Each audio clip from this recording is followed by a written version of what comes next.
Welcome to Strata. I'm Glenn. And I'm Brandon. Welcome to the Minds on Muscle podcast. Woo! Fitness Pro mentors, what's going on? Welcome to the first interview series that we're going to be hosting in this group, and I'm super excited about it. I got my good friend and honestly someone I love to look up to, Mr. Curtis Clay. Mr. Curtis Clay, how you doing? I'm good. I'm doing good, man. You know, it's a Friday and the sun's out here, so I'm doing good. Amazing, man. I'm so excited to have you here. So if you're chiming into this, the reason why I wanted to start doing this series, as you've been following this group, myself and Curtis, many others, there's a lot of amazing biomechanics information out there, a lot of amazing information around muscles, but something that gets me fired up is all about how people make a go at this thing, how people build their business, how people grow, and ultimately get in front of the right audiences so people can come in and start working with them. So Curtis, the reason why I wanted to bring you on, man, is because honestly, you've done an amazing job of building Curtis Clay Training to a level where you are superstars in your area. And I was wondering if you could tell people a little bit about what the heck you've done to make your place so darn special, in my opinion. Oh yeah. Wow. What have I done? Honestly, if I was to simplify it, I would say essentially it's providing a quality service repeatedly and doing it over and over and over again.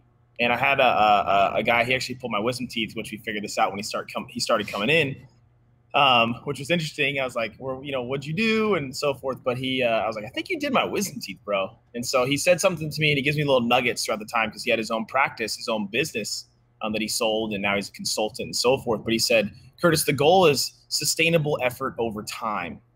And that really resonated with me because what's the effort or the amount of clients you can take on and provide a quality service over and over and over again over time? And I think that was the biggest thing that stuck out to me, where it's like I can only take on so many people to where I'm providing the service that I want, which is the biggest thing. So, you know, being a good technician and being good at exercise, I think is crucial, like you said, studying and stuff.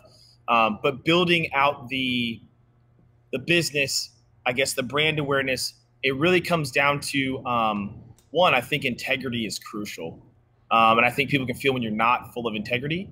And then secondly, building relationships. You know, you got to talk to humans. I think you've been saying that recently. You got to talk to humans and really mean or be involved in the conversation. I think it's pretty crucial too.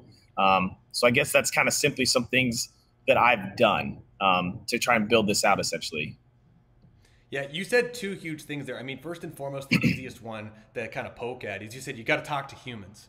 And I don't know what it is. Actually, I know what it is, but it's terrifying, right? Going out and talking to someone you don't know, and you go up to them and be like, hey, I just want to talk to you about what you're doing. If you don't mind me asking you, why the heck are you in this Starbucks line? Like, starting a random conversation with someone you don't know is terrifying. I mean, for you, and you've got an amazing staff of folks there, I mean, what kind of things do you find helps you and your team get out of your comfort zone to go talk to a human that you don't know? Yeah, I mean, I think for me, I used to practice. I would actually just before COVID, I would go when I had slower times, like in the mornings and stuff and whatnot. And I would go to Target, or I'd go to Barnes & Noble, or I'd go certain places and be like, you know, get a cart, you know, walk around and just, you know, oh, hey, do you like that product? You know, and then start a conversation. I mean, you have to practice that, right? And essentially, if you go into working on how to communicate with people, I think it's crucial. I think understanding body language is a crucial thing too. And I think the best thing to help yourself communicate is find somebody that can hold you accountable and point out your blind spots, right? I mean, I don't think that we understand where our blind spots are. I'm actually gonna do a podcast episode on that soon, related to exercise and so forth. But yeah, blind spots, man. I don't think we realize it because I think that we're in our day to day, we're doing our thing, and we're doing a good job, and people appreciate it. But there's always somebody that can be like, you know what? You do a very good job of this. Like, you dominate this, but this you don't do real well. And I think the cool thing about that is when they can pour that into you or tell that about you, you can be like, you know what? That's something I need to work on. That's a blind spot, you know? Or you might gravitate towards a certain clientele because the fact of it's easy or it's simple, until you get that client that's outside of that box and you almost are like, oh, this is a blind spot for me. I didn't realize I couldn't communicate very well, right? Or whatever it is. And so I think that that's a crucial thing. So the guys here, what I do is like one time, I don't do this anymore. I did it to one of the guys. I was like, oh, hey, like an hour before a consultation. So I knew he was nervous to call people and do a consultation. Oh, bro, dude, I totally double booked. Can you do this consultation with this person? And he was like, yeah, you know, I was like, okay, cool, man. Cool. Have fun. Let me know how it goes. Right. So that was for me as like somebody, I feel like a mentor to some aspect, like how do I figure out what's the best way to help set them up? Right. And he did really good. Right. They were on the fence a little bit. They ended up signing up, went fine. And I think that almost broke down some of his walls to go like, I can just go talk to people. So I think it takes time of figuring out, okay, do you have somebody that can pour into you and let you know, here's some things you got to just go do it. Right. Here you go. Let's go try it. And if it doesn't go well, what did you learn from that? Right? What did you learn? I think I'm trying to tell people, the guys here, is there's this, like in baseball, we'd say like, oh, that was a good swing, or you're on path, or whatever it is. Well, everybody looks at the outcome. Did you get a hit or not?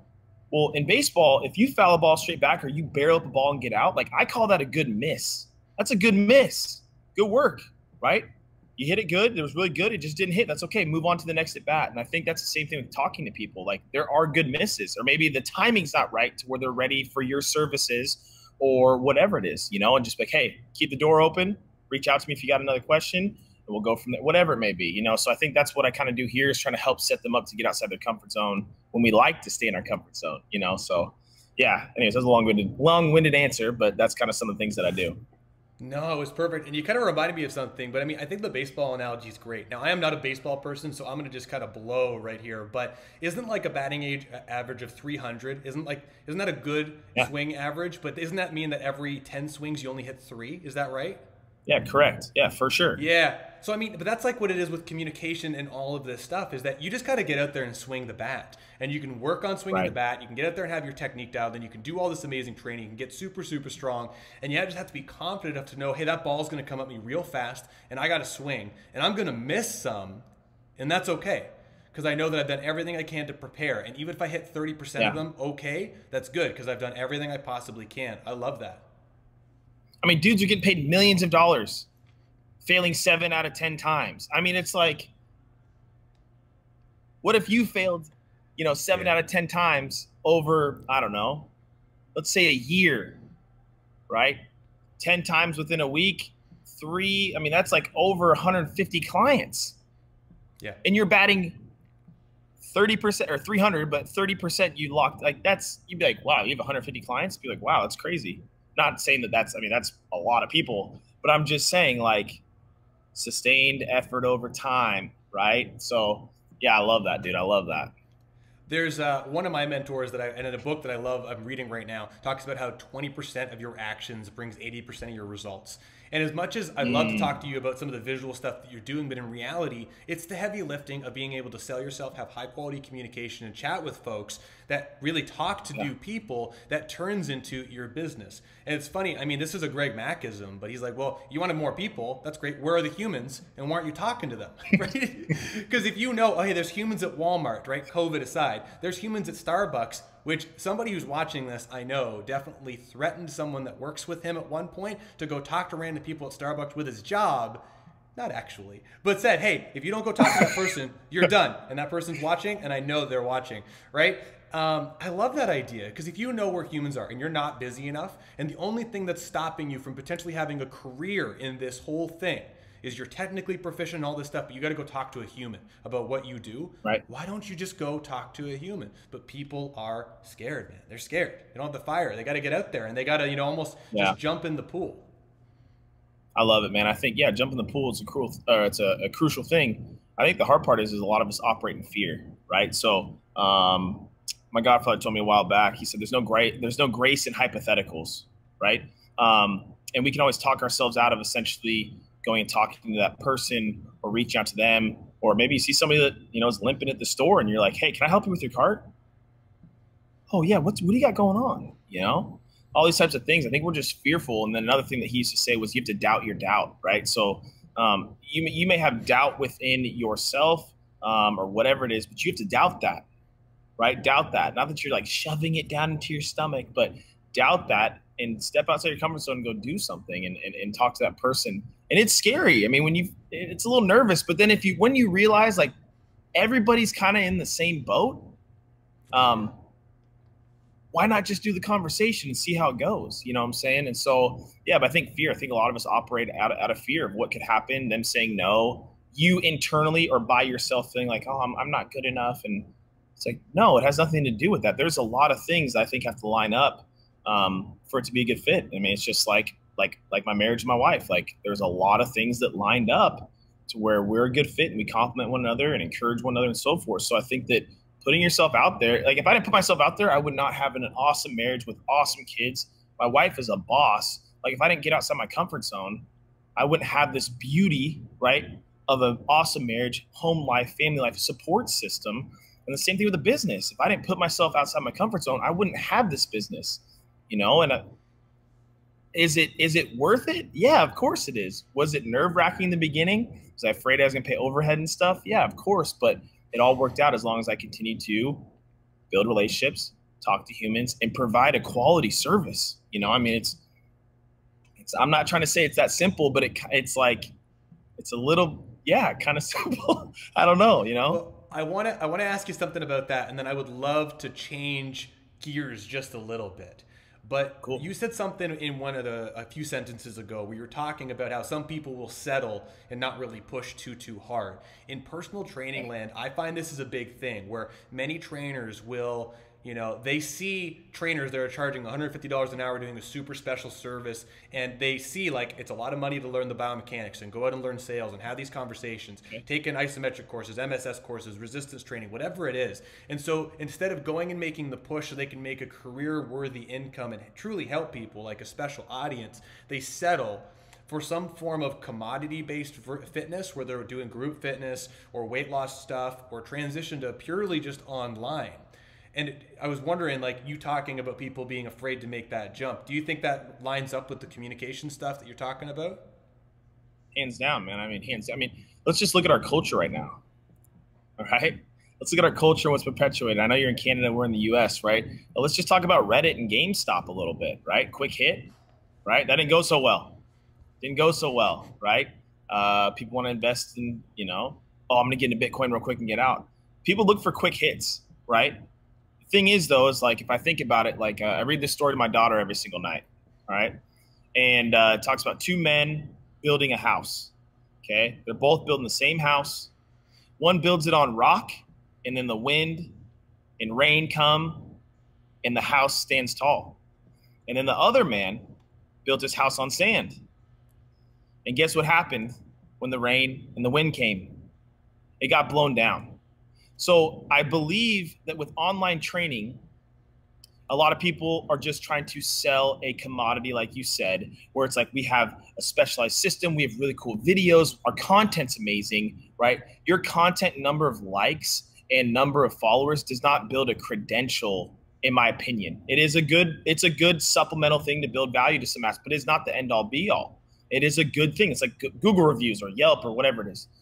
But if you can build a quality business, in-person training, the online stuff's gonna be easy. You might use that as an adjunct. But if you go the easy route, which is just online and just focusing on content versus working on your craft and investing in things that will last, and it will, you know, exponentially over time compound in interest when it comes to education.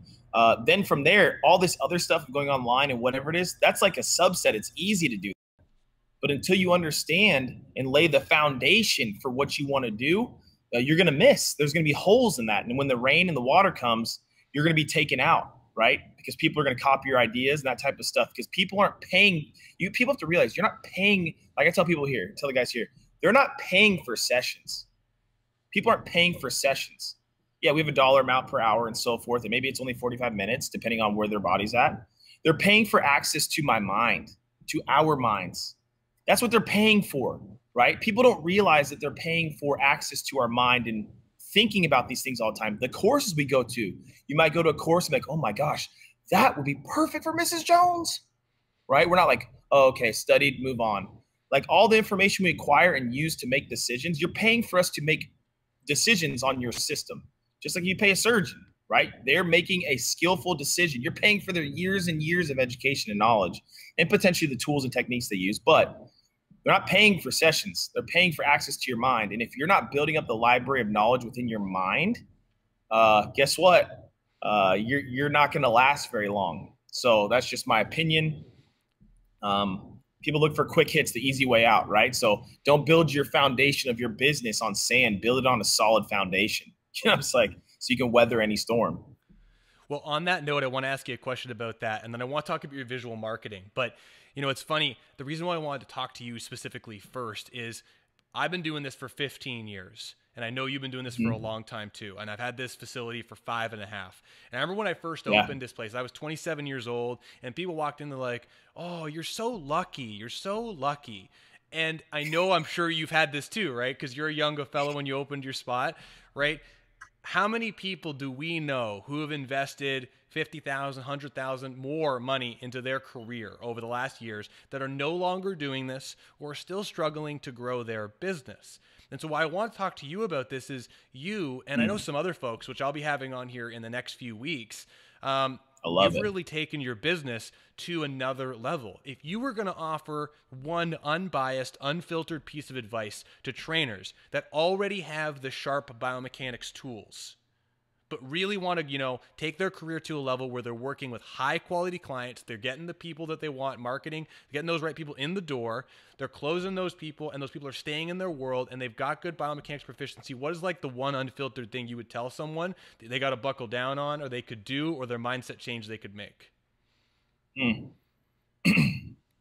I mean, I'm not trying to do a plug for your FIST method, but I mean, if I use the F, like, how do they find you? How do they find you? You know what I'm saying? You know, you may have the end all be all. They can't find you. What does it matter? So you need to figure out a way to get a presence around your community. I'm not saying everyone wants to get the presence like, oh my gosh, I'm on the Instagram famous page or search page. No, it doesn't start there, right? How do you impact your community? How do you get known in your community? Because that's ultimately the community or bubble you're going to serve. So how do you understand how your community operates? Do you go speak at your chamber of commerce?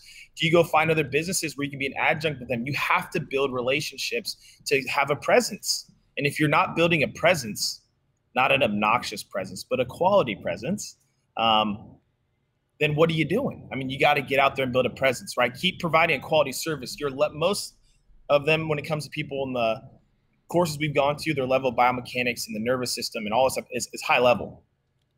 I would say better than 95% of trainers out there. You might find a couple of gems out there. But if you don't build a presence, it's not going to work. And that starts with content can help for sure. Like, are you making quality content? Do you spend time doing it? Do people look at it and say, wow, this person spent some time making this, right? Like, you have a camera set up right now. Like, wow, he invested in a camera and researched how to stream and got a quality microphone, right? Wow, they really care about this. What are some things that you're doing to show like, wow, they don't just like treat us like a number and we're just moving on. What are they doing to make it quality? Are they actually investing time? And it's like, it's so frustrating to me because I talked to my wife about this. I was like, some people are just throwing stuff up there, right? Just throw it up there and hopefully it hits. No, it's not spaghetti. Like, people pay attention to these little things. You know, it's like, the spaghetti's done. People pay attention to these little things that you do, you know? So build a presence, build relationships in your community. Stop trying to go so big worldwide. You know, it may get there. The world is changing so fast. And I'm telling you right now, the algorithms on Instagram and Facebook, you can't keep up with those things, man. I mean, it changes all the time. So, you know. The quality thing's so huge. And I love that you said that because I really think like you need to have this humble, confident presence. But one thing I talk about in the mentorship program and to all the trainers here is how you do one thing is how you do everything. And so this whole setup here, like my camera, my lens, my microphone, my interface, right? This is a $2,500 tech setup. And I tell some people and they're like, what? Why? And I'm like, well, I use them for different things, but it's an investment into the quality. And when people are observing what I'm doing and they see the nice blurry background that's super sharp and it sounds good and we can repurpose it for podcasts and the same for you, this streamlines my process, makes my life easier, but also it's clear that quality is important to us and what we do here, which is evident. Which, hold on, before we go anywhere else, that's where I want to talk to you, is your Curtis Clay training. You have upgraded your visuals, your photos, your colors, everything looks so sharp.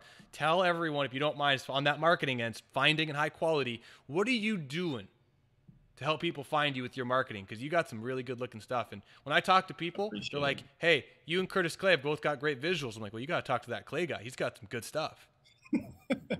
Honestly, man, my wife said this to me. I feel like you talked about it on something about being creative recently. I'm not going to say that I know exactly what you do. You talk about being creative. And I think that's crucial. I think that I feel like I'm a very creative person. I like that type of stuff. And I got exposed to a camera by my grandfather, like an old 35 millimeter, like you had, not like what we got now, but it was like, you had to like get the light right and all this type of stuff. And it was fascinating to me that you could do those types of things and create the things that you want.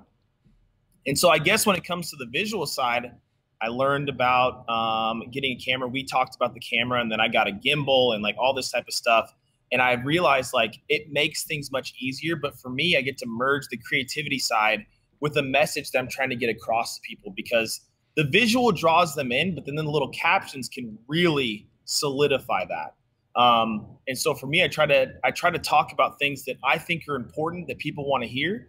And then along with that too, showing them my aesthetic, right? Like if I'm like, wow, this is super cool, or how I got this angle, or how I got this dark, or the doors were open and I got an athlete running and they broke down, or here's a visual of a lady that's, recovering from an injury and she's like working out, she's older. Well, what is the thing that you want to convey to people? Like, you're showing them essentially how you view things. It's another way when it comes to your marketing. So talking about things that you're passionate about and showing that with high quality content makes a difference. And sometimes you got to keep it light. Like I posted a video recently about, kidding around using like biomechanics, but this kid had a mullet. And I was like, bro, look at this haircut. It's beautiful, but a mullet is functional. It helps offload your cervical spine on but keep it fun. Like we are a fun place too. And we're not like super, super serious. When it gets to business, we get to business, we have fun. So how can I use my content to give them an idea of what the environment and culture is like here? And that's kind of how I look at it. And like you said, the way you do one thing is how you do many things. And I thought, why not invest in a camera? And I got a microphone for the podcast, and I just bought this whole new setup and stuff. And how can I make it really good? Because I can't go any other way now. I can't just kind of skirt something through, right? Like, and I'm okay with that. It takes more time. But when I put that product out, I deep down feel like I did the best of my abilities to convey the message in a quality way, versus it being like I just threw it up there and cool. That's just kind of how it is. I mean, show people where you're at and what you're seeing. And you can learn about some visual stuff. I mean, you'll learn as you go, and just go for it. You know what I'm saying? Kind of like talking to humans.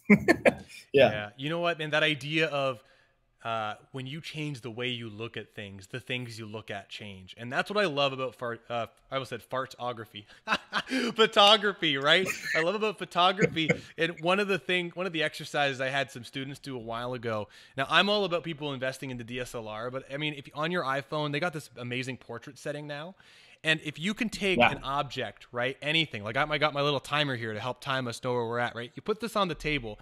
How many different ways can you take a photo of that same object and make it look completely different and show different perspective? 3 ways, 5 ways, 10 ways?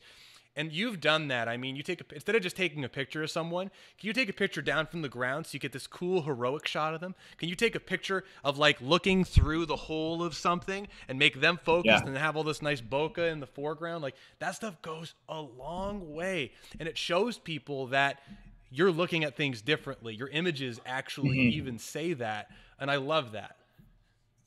I love it, man. Yeah. And I think that's what's the fun part is perspective, right? I guess, I mean, this is obviously for fitness professionals, but how you choose to work with a client based off your assessment, hopefully your assessment and so forth, the decisions you make that can vary. And you may end up getting to the same point if you compare two or the same assessment and how they went about it, might end in the same place, which is cool. I think the same thing can be said with photography and viewpoint and perspective. And I think there are multiple ways to take that picture, because like you might try an exercise with a client, like, oh, I want to do a lunge, but that's not what I was looking for. Okay, let's do it this way. Improvise. Ooh, that was closer.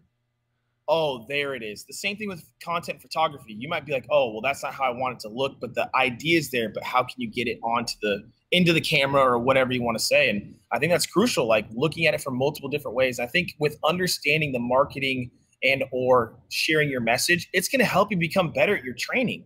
It's going to help you become better at communicating to people. It's going to help you with so many different types of things, because when you can realize that there's so many people in this world and how they perceive things and see things, when you can understand the multiple ways they do, you're going to be able to hit more of a market to help those people. Because I mean, I feel like true professionals in exercise professionals, they really want to help people. So this is just part of the game of like, how can you produce something quality, high quality as like the first interview to where they're like, wow, that place is legit. Look at their content. You know, I've had many people be like, dude, who's your photographer? Who does your videos? And I'm like, you know, like, what do they cost? And I'm like, dude, I do it myself, because I honestly believe it's going to be hard for somebody to convey what I want to convey through imagery and that type of stuff, you know? Yeah. That's just my opinion, you know? Yeah, 100% agree with you. I mean, that's how I got into videography in the first place. Is I tried to hire someone to do our intro video, and they're like, that's going to be $3,000. And they started describing the script they were going to use. I'm like, no, that's nothing like what I want. So I took the same money. I took $1,500 and I bought a camera and a lens and a microphone, and I made the first video. And then I just kept going down. And although I'm probably $10,000 into video gear now, like openly, the amount I've done hundreds of videos. Right? Yeah. Oh, videos, dude, right? And so the return, I mean, that's a lot of money after the last 4 years, but how much I've gotten back from it, oh, it pays for itself. Exactly. So Curtis, listen, I agree. And I think that's what's cool though, right? Is if you jump in a little bit early, right, it's going to go. And the thing is, once you get these tools, it's like, how can I use them more? Like with exercise equipment. Oh, I got this machine, but what else can it do? But then all of a sudden it's like, oh shoot, I can use this camera to stream. Oh, they make a new kit where I can just plug it in and the battery's going and I'm good to go. And I got my mic set. Like, well, like the return on investment, the ROI, and I can't tell this to anybody enough, is unbelievable. It's unbelievable. And you will not be disappointed. So yeah, sorry, I got a little passion right there. But anyways, yes. No, I love the fire. Honestly, I couldn't agree more. The skill, that's where, I mean, developing the skill of creativity, like being creative, which sounds ridiculous, but if you want to work on being creative, pick an outlet and put limitations around it, right? Like, don't just like go, I'm going to create music, right? Go onto a drum set, go into a paintbrush, use a paintbrush and use one specific setting and just get creative within a specific setting. And like you're saying, I mean, it blows up the opportunity of things you get to do in the gym and in everything, because that creativity is not just in that one specific area. It is now a type of intelligence you develop, which is incredible. I agree. It's almost like, it's kind of like how the human body is, you know, like it's a system made of systems, you know, and if you work on creativity here, it doesn't just stay there. It can actually permeate throughout your entire life, which is really cool.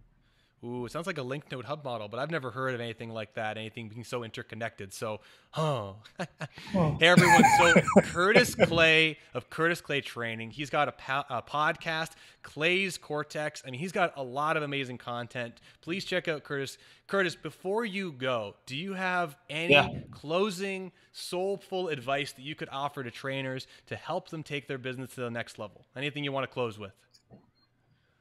Yeah, I mean, I think that's what's really cool about this. This again is not another plug, but a mentor. I would say somebody that can pour into you, but it's obviously a mentor. Find somebody that can hold you accountable, that has either been there, or that is kind of on the same journey with you, where you can push one another, right? And so find somebody that can help you find your blind spots, that can be honest with you, and you're not going to get offended with the feedback they give you, because really they're just trying to help you. So find somebody that you can either confide in and talk to, and they can pour into you. And it goes both ways, but somebody that can hold you accountable and let you know about your blind spots, right? So that's one thing I think would really help.